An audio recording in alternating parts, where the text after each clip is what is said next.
마태복음 22장 35절에서 40절 우리 한 절씩 교독합니다. 그 중에 한 율법사가 예수를 시험하여 묻되 예수께서 이르시되 네 마음을 다하고 목숨을 다하고 뜻을 다하여 주 너의 하나님을 사랑하라 하셨으니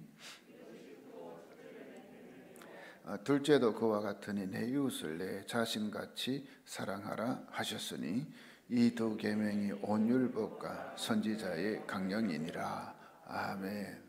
이제 신년 이 새벽 부흥에도 내일이면 이제 마지막 시간이 됩니다. 우리 끝까지 좀 힘을 내어서 참 우리 은혜 받는 일에 또 힘써 주시기 바랍니다.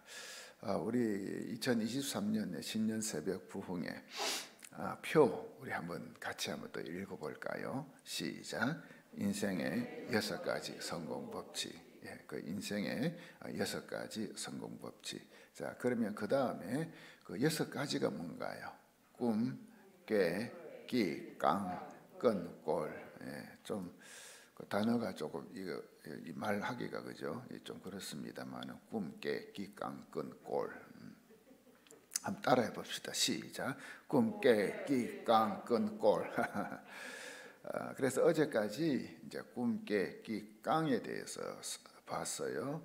그래서 그 각 단어의 그 키워드 한번 또 제가 정리해 봤습니다. 꿈은 뭔가? 그러니까 비전, 목표.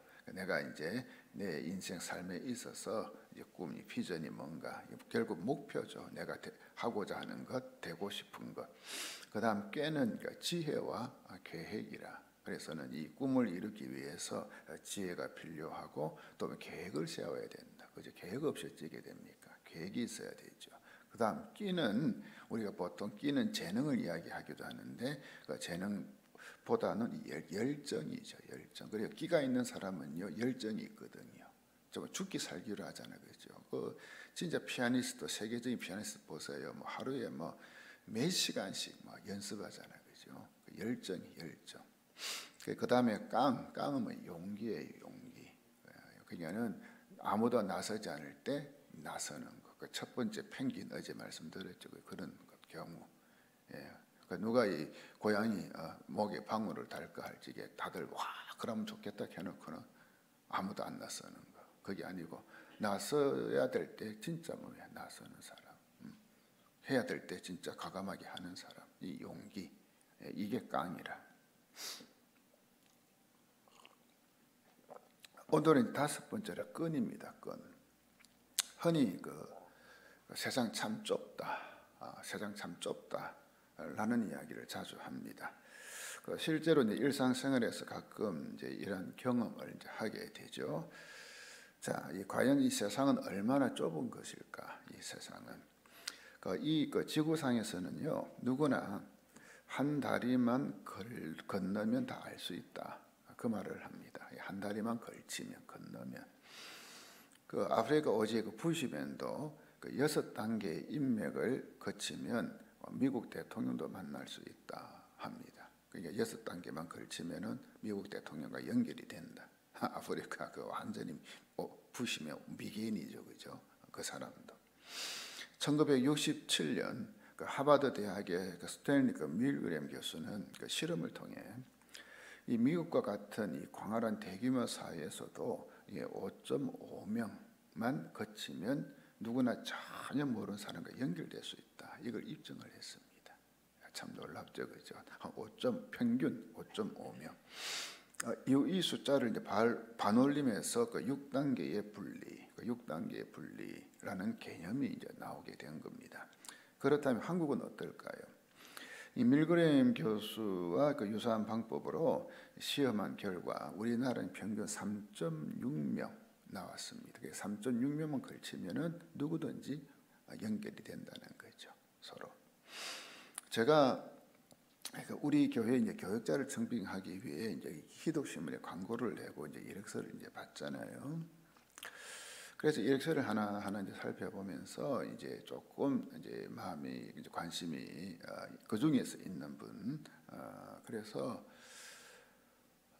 그걸 이제 그분에 대해서 이제 좀 더 알고 싶다. 그러면요, 딱 제가 알고 있는 목회자나 혹은 뭡니까 뭐 성도나 그 장로님 제가 알고 있는 분 딱 한 명 거치면 그 사람 알아요. 대번 나와요. 야, 그건 제가 경험이거든요. 그럼 그 이력서는 교육자에 대해서 알 수 있어요. 어떤 사람이다.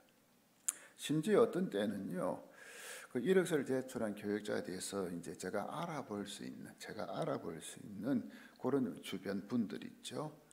그 이력서를 낸 한 교육자인데 3명, 4명까지 나오더라고요. 알아볼 수 있는 데가. 와, 그게 참 세상이 좁다. 그게 웬만하면 다 연결된다. 다 연결된다. 여러분도 마찬가지. 다 누구든지 다. 그래서 이제는 이런 말을 합니다. 무엇을 알고 있는가 이것보다 누구를 알고 있는가 이게 더 중요하다. 저는 이 말에 전적 동의합니다. 무엇을 알고 있는가 지식 이것보다도 누구를 알고 있는가 쉽게 얘기하면 인맥이죠. 건이죠. 건.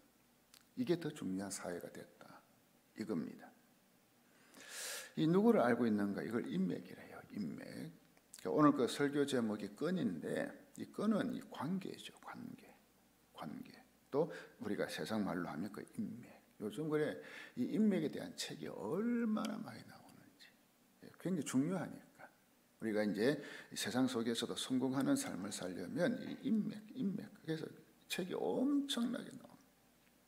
영어로는 그냥 뭐 네트워크이라 하기도 하고 앞에 또 뭐 휴먼이란 인간 부처 휴먼 네트워크이라고 하기도 해요. 인간 사회는 이제 혼자 사는 집단이 아니잖아요, 그죠? 그래서 이거 이야기를 하는 거 혼자. 사람과 사람, 또 회사와 회사도 자기 혼자 잘할 수 있는 아니에요. 다른 회사와 연결되죠, 그죠? 관계. 또 나라도 뭡니까? 나라와 나라 등 상호 유대 관계가 잘 되어야 상생하게 되고 나아가서는 큰 일을 하는 거예요. 그러니까 이제는 뭡니까? 솔직히 우리 한국 봐요. 주변 나라들하고 관계 안 되면 어때요? 그냥 가는 거예요. 그죠? 깔아앉는 거예요. 다 마찬가지. 이 성공한 사람들은 특별한 재능이 있거나 비상한 두뇌를 갖고 있기도 해요. 그죠? 그런 게 있죠. 그렇지만 이 인맥의 활용을 인맥의 활용 이것을 가지고 그 위기를 헤쳐나가기도 하고 또 자신의 능력보다 더 큰 도움을 얻기도 하고요. 이게 인맥이에요. 그래서 그 일맥보다 더 중요한 것은 인맥이다. 이런 말도 해요. 일맥보다 더 중요한 것은 인맥이다. 일맥은 어떻게 쉽게 얘기하면 일 잘하는 능력이에요, 그죠? 그런데 인맥은 인간관계를 잘하는 능력 이걸 말해요. 저는 이 말에 진짜 동의합니다. 일맥보다 더 중요한 것은 인맥이다. 자, 그런데 여기서 우리가 구분해야 하는 것은 이 인맥하고 연줄이라는 말이 있죠. 단어 있죠. 그렇죠? 인맥과 연줄. 요 차이는 우리가 좀 구분해야 돼요. 연줄은요. 우리 흔히 줄을 잘 서거나 잘 대는 거. 그래서 출세하는 거. 자기가 이제 원하는 거 그걸 얻는 거 이야기하죠. 과거 우리나라의 병폐가 바로 연줄에 의해서 출세하는 것 아니었어요. 그죠? 돈다발 들고 가서 연줄 되면 취직하고 승진하고 공사 따고 참 안 좋은 악습이었죠. 병폐였죠. 그러나 인맥은 이 연줄과는 다릅니다. 이 인맥 끈은 이 관계의 그 즐거움과 아픔 이걸 공유하는 겁니다. 즐거움도 기쁨도 아픔 또 슬픔 이 모든 것 다 이 매개한 연결고리 이게 끈이라는 거예요. 끈. 그러니까 자신과 관심을 같이 하는 사람들과 부단히 이 수평적 관계망이라죠. 서로 동등한 위치에서 어쩌면 그것을 넓혀가는 거예요. 그리하여 서로 끈끈한 관계를 맺어 더불어 함께 살아가는 이 상생의 즐거움. 또 나아가서는 이 도움과 서로 이제 발전을 추구하는 것. 이게 이제 인맥이라 이겁니다. 그 맥케이엔 그 블록 회사의 그 회장이자 그 휴먼 네트워크 전문가인 하비 그 맥케이라는 분이 있어요. 그분의 책 가운데 목마르기 전에 우물을 파라. 목마르기 전에 우물을 파라. 이 책에서 이 인맥, 즉 관계의 중요성을 다음과 같이 말을 했습니다. 지금까지 성공한 모든 사람들이 공유하고 있는 특징을 딱 한 가지만 지적한다면 바로 인간관계를 만들고 그것을 풍성하게 하는 능력이다. 기본을 모르고 성공을 바라지 말라. 성공은 인맥에서 시작된다. 성공은 인맥에서 시작된다. 이거는 전문가 이야기입니다. 세상에 있었어도. 이처럼 한 인간이 자신의 꿈, 즉 인생 목표를 이루기 위해 필요한 요소 중에 하나가 이 끈인 거예요. 즉 이 인맥이나 관계. 이걸 우리는 알 수 있습니다. 자, 그렇다면 우리 그리스도인은 어떻게 이 끈을 맺어야 하는가? 이 끈, 관계, 이 인맥 만들어 가야 되나? 그렇죠? 우리 그리스도인. 왜냐하면 세상 사람들은 또 다르잖아요. 그렇죠? 일반적인 공통적인 것도 있지만. 첫째, 내가 먼저 끈이 되어주라는 거예요. 내가 먼저. 사람이 자산이다라고 말을 하죠. 사람이 자산이다. 인맥이 성공을 좌우하는 핵심이라고도 하고요. 그래서 사람들은 이 도움이 되고 힘이 되어줄 사람을 이제 만나려고 해요. 그죠? 뭐 나한테 여러 가지 도움이 된다 하면 내가 사귀려고 하고, 친해지려고 하고, 서로 알려고 하고. 그래서 이 자신을 이제 어떻게 보면 우리가 성공이라는 거잖아요. 이 성공으로 이끌어줄 사람을 자꾸 찾아다녀요. 뭐 학연, 뭐 지연, 혈연. 그래서 누구든지 만나면 꼭 물어보는 게 뭡니까? 고향이 어디입니까? 또 학교 어디 나왔습니까? 등등. 자꾸 뭡니까? 그걸 가지고 끈을 맺으려고 하는 끈. 그걸 동원해서 비빌 언덕을 찾는 거예요. 하지만 그런 사람 만나기가 사실 쉽지 않습니다. 자신을 사실 그렇게 도와주고 여러 가지 도움이 되고 이런 사람들 그렇게 많지 않다는 이야기예요. 오히려 도움을 달라는 사람들이 더 많아져요. 조금 웬만큼 그죠? 위치에 있으면 그런 사람 더 많이 찾아오죠. 그러니까 어떤 면에서 이 사람이 이제 자산이 되기커녕 이 귀찮은 존재가 될 수도 있다는 거죠. 그죠? 자, 왜 이런 현상이 일어나는 걸까요? 이 순서가 잘못되었기 때문에 그렇습니다. 순서. 이 산상수훈에서 예수님 말씀하신 것이 이에 대한 이제 해결책인데, 마태복음 7장 12절 한번 보겠습니다. 우리 잘 아는 말씀이죠. 같이 한번 읽어봅니다. 시작. 그러므로 무엇이든지 남에게 대접을 받고자 하는데도 너희도 남을 대접하라. 이것이 율법이요 선지자니라. 제가 이걸 쉬운 성경으로 한번 읽어볼게요. 다른 사람이 너희에게 해주었으면 하는 대로. 자, 여러분 보세요. 우리가 살다 보면 다른 상대방이 나에게 뭔가 좀 해주었으면 하는 게 있죠, 그죠? 바라는 게 있잖아요. 원하는 게 있잖아요. 서로 관계 속에서. 거기 하는 대로 너희가 다른 사람들에게 모두 해주어라. 먼저 해라는 거예요. 이것이 율법과 연서의 내용이다. 예수님이 이 말씀을 황금률이라고 하잖아요. 황금률. 근데 우리 인간의 이 심리는 사실 이 주는 것보다는 받는 것에 관심이 많잖아요. 솔직히. 그죠? 또 나누고 베푸는 것보다는 내가 가지는 것에 더 관심이 많아요. 그냥 우리가 예수 믿어도 우리가 정말 이게 진짜 기도 제목 중에 하나 같아요. 한국 교회는 보면요. 기도를 해도 그저 뭡니까? 하나님께 받는 걸 너무 많이 기도한다는 거. 너무 받는 것만. 그냥 늘 하나님 이것 좀 해주세요. 저거 해주세요. 그러니까 너무 이기적인 기도 많이. 그 기도 가운데 이 주는 기도가 별로 없어. 베푸는 기도가 별로 없어. 하나님 뭘 할까요? 내가 어떻게 살까요? 이 기도가 별로 없어. 커서 달라고 자신과 또 가정, 자녀들 어떻게 해달라.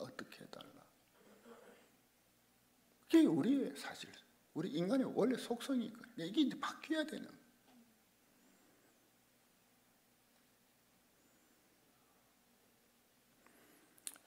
이 인간관계도 마찬가지입니다. 내가 저 사람과 사귀면 이익이 되는가? 이익이 별로 되지 않는가? 그저 그런가? 아니면 내가 혹시 손해보는 거 아닌가? 이거 따지거든요. 사람 사귈 때도. 예수님은 이런 인간의 속성을 잘 알고 계셨기 때문에 이 황금률을 말씀하신 것입니다. 대접을 받고 싶으면 먼저 대접하는 거예요. 알죠, 우리를. 네가 대접받고 싶어? 그럼 먼저 한번 대접해봐. 그러면 대접받아. 다른 사람이 나에게 해주었으면 하는 거, 이걸 네가 먼저 그 사람에게 해줘봐. 그러면 그 사람도 나한테 할 거야. 이거죠. 이것이 예수님의 인간관계 법칙입니다. 이 끝내의 법칙입니다. 그 양강모의 책 인간관계의 맥을 짚어라. 여기에 나오는 걸 여러분 참 이거 재미있어요. 진짜 이거 참 귀담아 우리가 들어야 될 글이거든요. 제가 한번 읽어볼게요. 좋은 인맥을 만드는 인간관계의 기본을 기브 앤 테이크라고 하는 사람이 많아졌다. 그죠? 주고받고 인간관계. 일견 바람직한 일이라 생각하면서도 한편으로는 아쉬운 마음이 드는 표현이다. 바람직한 인간관계는 주고받는 것이 아니라 기브 앤 테이크가 아니라 주고 있는 것이다. 이야, 기브 앤 포겟, 잊어버리는 거다. 이야, 기가 막힌 말을 했어. 진짜 기가 막힌. 이야, 주고 잊어버려. 근데 우리는 어때요? 주고 나면 어떻게 해요? 자꾸 생각하잖아요. 저 사람 나한테 고맙다 소리 안 하나? 뭐 또 딴 거 나한테 또 안 갚아주나? 솔직히. 그렇죠? 다 그렇거든. 내가 누구한테 선물 하나만 줘도 뭡니까? 그 사람한테 고맙다 소리 들어야 돼. 솔직히. 아니면 참 당신 참 잘했다 칭찬 들어야 돼.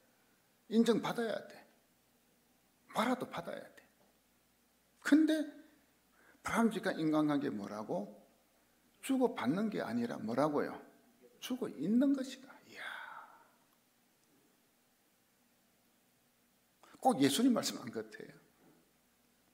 또한 특별한 사람이 되어라.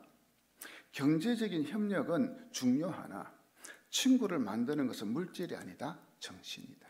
저는 이 정신을 마음이다. 그죠? 정신보다 마음이 더 좋은 것 같아요. 마음이다. 정신적으로 특별한 친구가 되는 것, 그것이 친구를 얻는 유일한 방법이다. 마음이 통해야죠. 마음. 여러분 그 목비를 아시나요? 목비.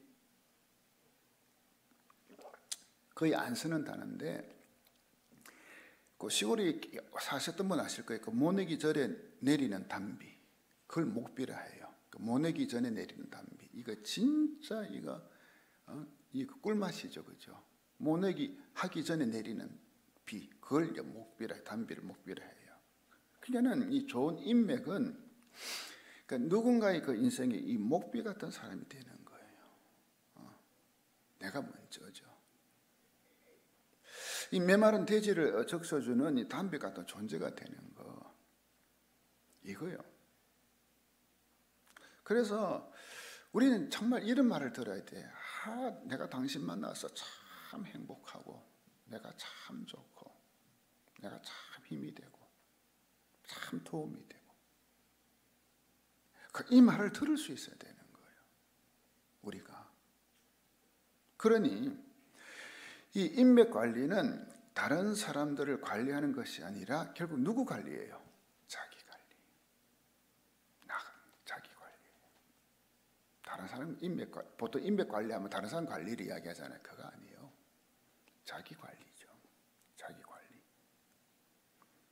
내가 먼저 능력과 실력을 갖추고요. 그 다음으로 내가 먼저 다른 사람들에게 관심, 공감, 배려, 도움 등등. 그래 먼저 내가 하는 것. 이것이 인맥 관리라는 거예요. 바로 이게 예수님의 황금률이고요. 둘째,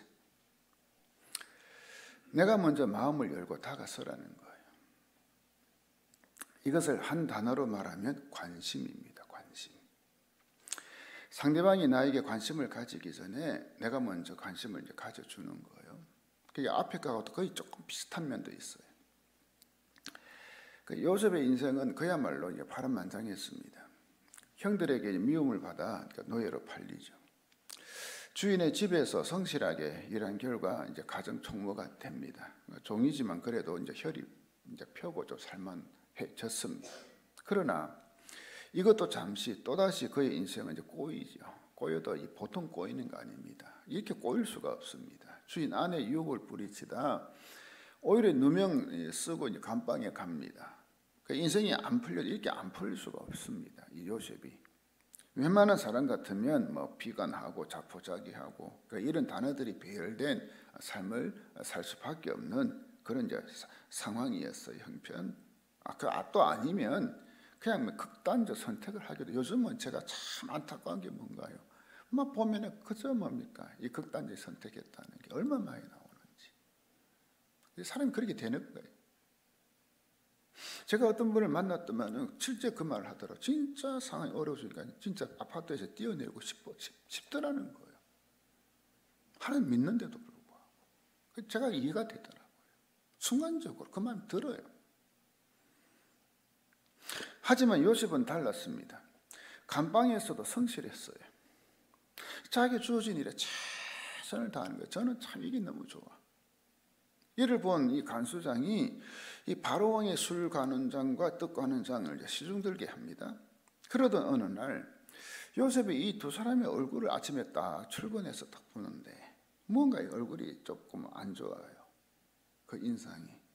이 근심 어린 얼굴을 이제 하고 있는 거죠. 이걸 요셉이 이제 딱 봅니다. 근데 저는요, 이 장면 우리가 그냥 지나치면 안 된다고 봅니다. 이 장면. 왜냐하면 지금 이 요셉의 처지에서는 그냥 주어진 일만 하면 되었지, 그죠? 자기 맡은 일만 그냥 하면 열심히 하면 돼. 근데 남의 얼굴을 살필 여유가 어디 있느냐는 거예요. 지금 요셉의 처지에. 그죠? 지금 이 마당에. 이것도 모자라 요셉은 그들에게 묻습니다. 왜 얼굴에 그렇게 근심이 가득합니까? 세상에 그 뭡니까? 바로왕의 술, 그래도 지금 감옥에 들어와 있지만 그래도 바로왕의 술 맡은 관원장, 떡 맡은 관원장 대단한 사람들입니다. 요셉은 지금 뭡니까? 히브리 노예로 잡혀와가 또 이게 누명 뜯어 쓰고 그죠? 이게 뭐 강간 미수잖아요. 그래 여기 들어와 있는데. 근데도 물어요. 왜 얼굴에 그 관심이 있습니까? 바로 관심이죠. 관심. 이 사람들을 보면 늘 자기 챙기기에만 걷고한 사람이 있어요. 그저 모든 자기, 나. 자기만 챙겨. 그냥 옆을 안 돌아봐. 반면에 어떤 사람은 옆에 있는 사람 잘 챙겨주는 사람이에요. 관심 가져주고. 네. 자, 여러분에게 묻겠습니다. 위에 이 두 종류의 사람 중에 여러분 누가 친구가 많겠어요? 응? 누가? 제가 말하면 잔소리죠, 그죠? 말할 것도 없잖아요. 자기만 맨날 챙기고, 그죠? 아이고, 그럼 누가 좋아해요? 사람은 안 붙어요. 안 붙어. 그러니까 이 다른 사람에게 관심을 가지고 있다는 것은 내가 먼저 마음을 열고 다가선다는 거잖아요. 인간관계 중요한 포인트는 내가 먼저인 거예요. 따라해 볼까요? 내가 먼저. 그 중에서도 내가 먼저 관심을 가지고 그 사람에게 다가가는 거예요. 이 요셉처럼. 근데 여러분, 이 요셉의 이 장면, 요셉이 그냥 지나쳐버렸다. 관심도 안 가지고 어떻게 됐을까요? 완전히 요셉의 인생의 스토리가 완전히 달라지겠죠? 이 요셉이 바로왕의 신하에 있던 두 사람에게 관심을 가지고 다가간 결과가 무엇이었습니까? 두 사람이 근심이 되는 꿈을 해석해 주죠. 그런데 이 사건이 계기가 되어 결국 2년 후에, 그죠? 요셉은 바로왕의 꿈을 해석해서 총리가 되잖아요. 그리고 그의 가족들 기근 때에 가나안에서 그저 이 애굽으로 이민 오게 해서 살려낸 부양자가 되고요. 이게 결국 뭡니까? 딱 하나. 그 두 사람이 뭡니까? 꿈을 꾸고 얼굴에 근심이 가득 찬 걸 보고는 그것을 유심히 먼저 보고는 관심을 가져주고 왜 그렇습니까? 저한테 한번 이야기해 보이소. 이거요 딱 이거잖아요. 이게 엄청난 결과를 가져. 세상에 이런 사람 이름 몰라요. 그죠? 내가 언제 좀 그렇게 다른 사람한테 그렇게 좀 관심 가지고 다가가서 한마디 조금 위로해주고 해준 게 이게 나중에 어떤 결과 나올지 모른다니까요. 그러니까 정말 우리가 이 마음 가지고 있어야 돼요. 그죠? 늘 이게 인간관계의 끈이에요.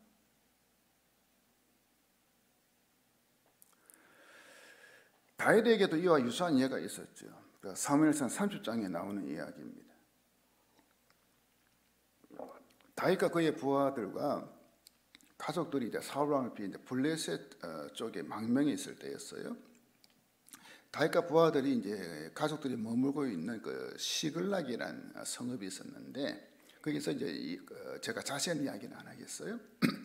그걸 이제 일이 있어서 비웠어요.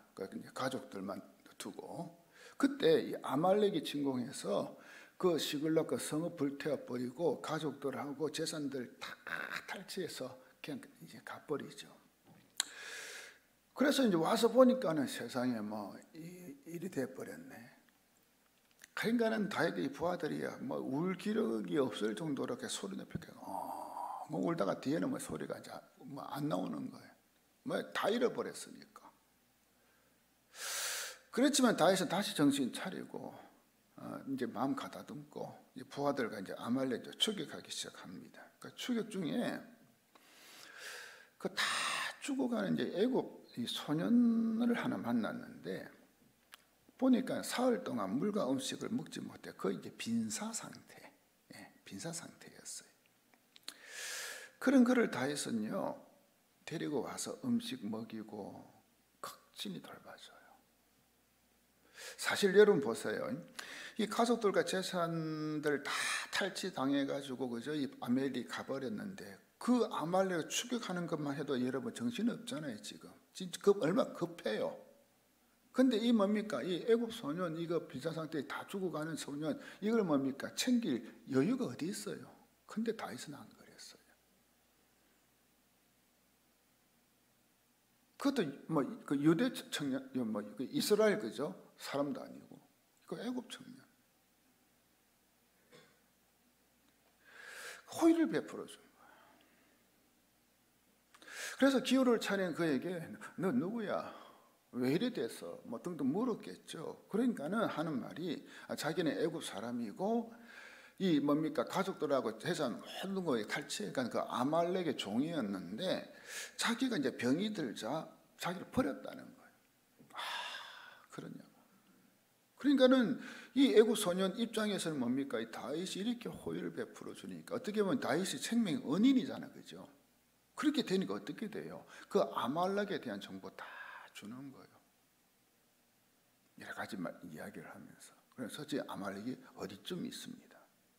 빨리 그 가면 됩니다. 그래서는 어떻게 해요? 거기 가서 뭡니까? 아말렉 딱 뭡니까? 진멸시키고 가족들 빼앗겼던 재산들 다 찾아오잖아요. 자, 여러분 이것이 사람의 마음을 얻는 비결이고 결과를 작은 한 사람. 셋째, 자신의 꿈에 맞는 인맥을 구축해 가라는 것입니다. 자신의 꿈에 맞는 인맥. 우리가 이 다윗을 언급할 때 실과 바늘처럼 붙어 다니는 사람이 있다고 하죠. 누군가요? 바로 요나단입니다. 사실 이 요나단과 이 다윗은 라이벌 관계잖아요. 라이벌. 그 이스라엘과 차기 왕 자리를 놓고 경쟁해야 하는 관계입니다. 그럼에도 이 두 사람은 마음과 뜻을 같이 해요. 사실 그 절차대로 한다면 이 요나단이 이제 차기 왕이 되죠. 하지만 요나단은 다윗에게 다윗 네가 차기 왕이야 이 말을 해요. 둘이가 이 관계를 갖다 보니까.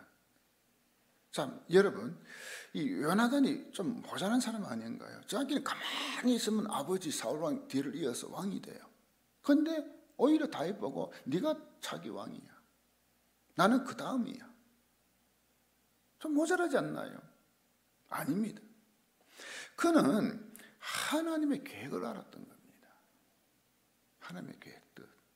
그래서 다윗과 둘도 없는 친구, 생명을 나누는 친구가 되는 겁니다. 그러니 다른 다윗 입장에서는 이 요나단 같은 친구가 있다는 게 얼마나 힘이 되고 격려가 되고, 여러분 아시잖아요, 우리가. 그렇죠? 진짜 몸이 하나님 주신 이 꿈을, 그죠? 성취하는 데 있어서 이런 관계, 끈 우리 구축해야 돼. 그리고 이 인맥 또 이 네트워크 하면 빼놓을 수 없는 사람들이 있습니다. 바로 그 다니엘과 세 친구입니다. 우리가 하도 많이 다루어서 이제는 이들에 대해 흔히 깨뚫고 있어요. 그죠? 사드락과 메삭과 아벳느고. 저는 이 다니엘과 세 친구의 관계가 오늘 말씀에 정말 부합되는 사람들이라 생각합니다. 하나님 안에서 이 신앙으로 맺어진 이 끈이라도 보통 끈이 아니라 얼마나 질긴지 절대 끊어지지 않는 끈이에요. 왜요? 기도로 맺어진 끈이기 때문에. 그 바벨론에서 우리가 그 다니엘서 2장 보면 나오잖아요. 그 느부갓네살 왕 꿈꾸고 다 뭐 죽게 생겼을 때 다니엘 내가 그 꿈 해석하겠습니다 하고는 딱 세 친구 찾아가서 하는 말 뭡니까? 같이 기도하자. 그 바벨론 포로로 가서 자기들끼리 얼마나 같이 기도했을까요? 이 기도의 끈이에요. 저는 정말 우리 하나님 믿는 우리에게 있어서 어떤 끈보다도 이 기도의 끈으로 연결된 사람들이 있어야 된다고 저는 믿어요. 정말 서로를 위해서, 그죠? 기도로 끈을 맺는. 그러면 웬만한 일이 있어도 주저앉지 않아요. 힘 얻죠. 힘이 나죠. 그래서 이 다니엘과 세 친구는 이 바벨론의 포로 끌려와 이 온갖 그 우상들, 그죠? 또 이 세속 문화, 또 자기들에게 뭐 자유가 있나요? 없잖아요, 그죠? 또 이 권력이 판치는 그 바벨론, 그 세속 문화 속에서도요, 이 신앙을 잃지 않고 끝까지 버티잖아요. 왜? 이 끈이 있으니까. 그뿐 아니라 이 바벨론 제국을 호령하는 총리가 되고 이 세 친구도 보면 중요 요직에 등용되고요. 세상적으로 성공해버려요. 그러니 다니엘과 세 친구는 이 신앙의 끈, 이 기도의 끈을 통해 하나님 나라와 이 세상 나라에서 성공한 사람들의 이 대표적인 모델이라. 그죠? 바로 이게 끈이에요. 이제 말씀 맺으려고 합니다. 마태복음 22장에 보면 한 율법사가 예수님을 시험하기 위해 질문을 하나 던지죠. 선생님, 율법에서 어느 것이 가장 중요합니까? 예수님의 대답입니다. 그 22장 37절에서 40절 한번 볼까요?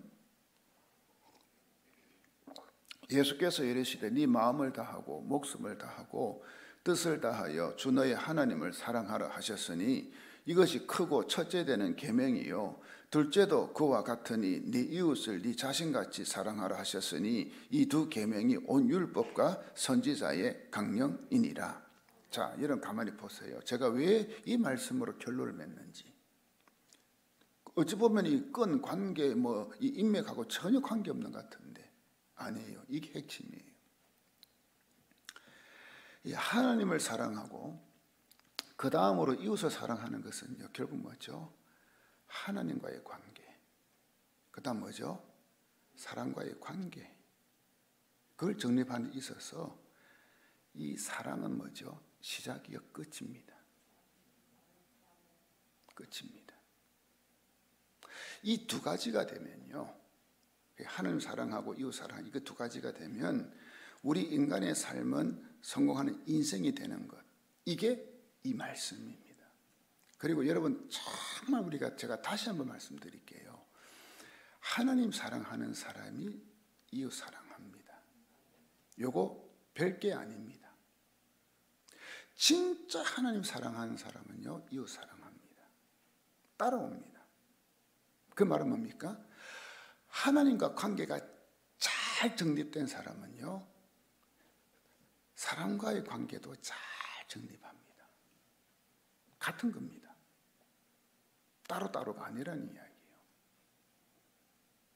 우리 뭡니까? 하나님 믿는 우리에게 있어서. 여러분 잘 생각해 보세요. 만약에 여러분들이 열심히 하나님 믿는다, 신앙생활 한다 하면서 인간관계가 뭔가 자꾸만 트러블이 생기고 문제가 있다. 그러면 여러분의 하나님과의 관계를 점검해 보십시오. 뭔가 잘못된 게 있습니다. 바르지 못한 게 있습니다. 하나님과의 관계입니다. 하나님 사랑. 거기부터 시작이 되는 겁니다. 이런 말이 있어요. 성공적인 인생을 위해서는 우선 하나님과의 관계가 바르게 정립되어야 한다. 그 바탕 위에서 사람들과의 원만한 관계가 형성될 때 그 인생은 풍요로워진다. 이 시간 우리는 스스로 질문해 보아야 할 것이 바로 이것입니다. 나는 하나님과 관계가 바르게 정립되어 있는가? 먼저. 그죠? 이건 하나님 사랑하는가 이거죠. 왜? 이게 돼야 그 다음 뭐가 됩니까? 인간관계가 끈이 되기 때문에. 그 다음 질문이죠. 나는 다른 사람들과 원만한 관계를 형성하고 있는가?